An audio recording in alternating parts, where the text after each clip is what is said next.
नमस्ते बच्चों। कक्षा 7 विषय विज्ञान का लेसन 10 के अपने पाठ पढ़ चुके हैं और इसके क्वेश्चन उत्तर देखेंगे। तो देखो कि पहला क्वेश्चन क्या दिया है आपको।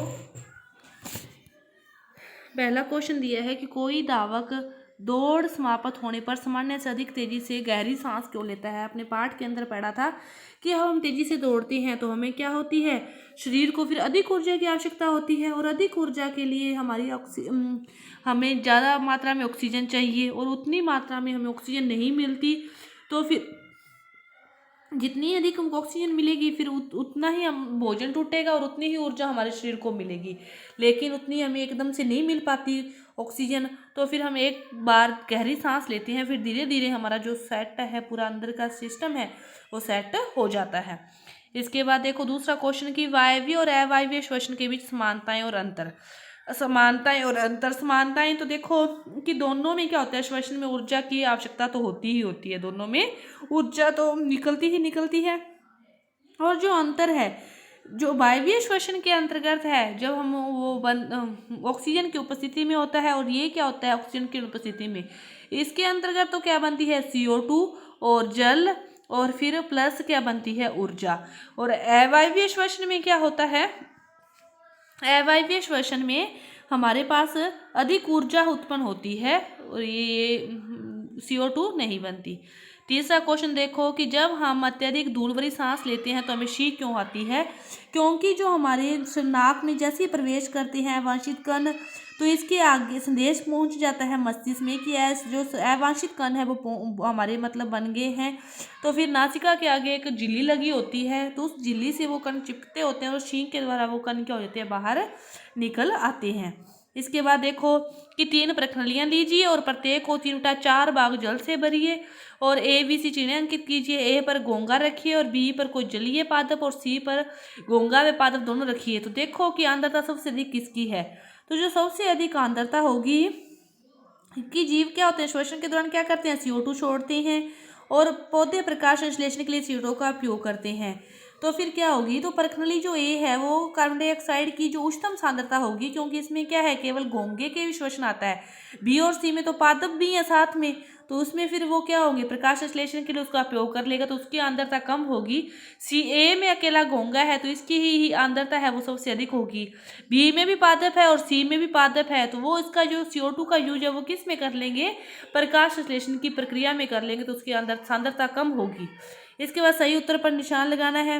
तो सही उत्तर पर देखो क्या करते हैं, सही उत्तर पर क्या है दिया हुआ है आपके पास जो पहला क्वेश्चन कि तिल चट्टे के जो शरीर में वायु प्रवेश करती है, तिल चट्टे में वायु जो प्रवेश है वो किससे करती है, श्वास रंध्रों के द्वारा करती है तिल चट्टे में। और अत्यधिक व्यायाम करने के लिए हमारी टांगों में क्या होता है, ऐंठन होती है, किसके कारण होती है, लैक्टिक अम्ल के कारण। और वयस्क व्यक्ति की जो दर होती है श्वसन की वो कैसे होती है, 15 से 18। और उच्च श्वसन के जो समय पसलियों में क्या होती है, उच्च श्वसन के समय पसलियां नीचे की ओर गति करती है।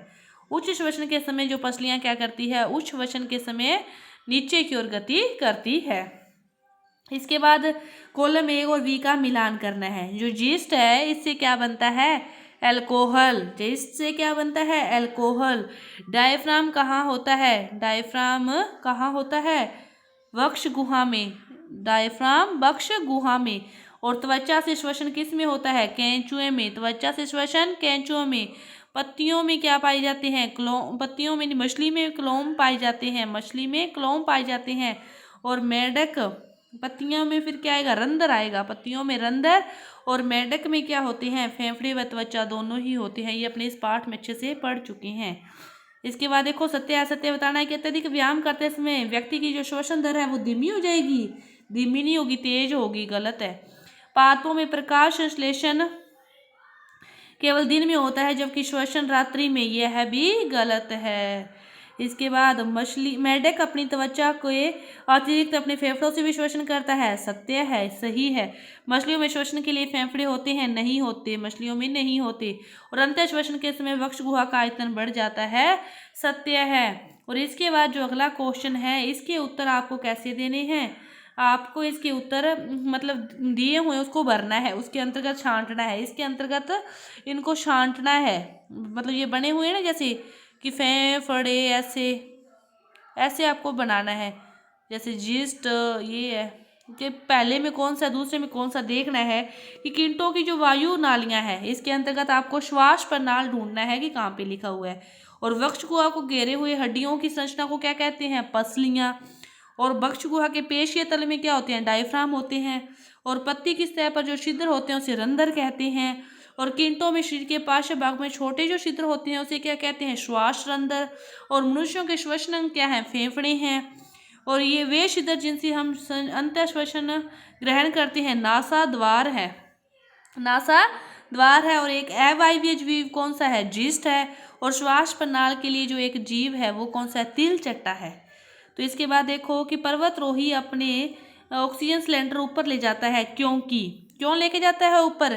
क्योंकि वहाँ उपलब्ध जो वायु की मात्रा है वो भूतल की मात्रा से कम होती है। क्या होती है? कम होती है।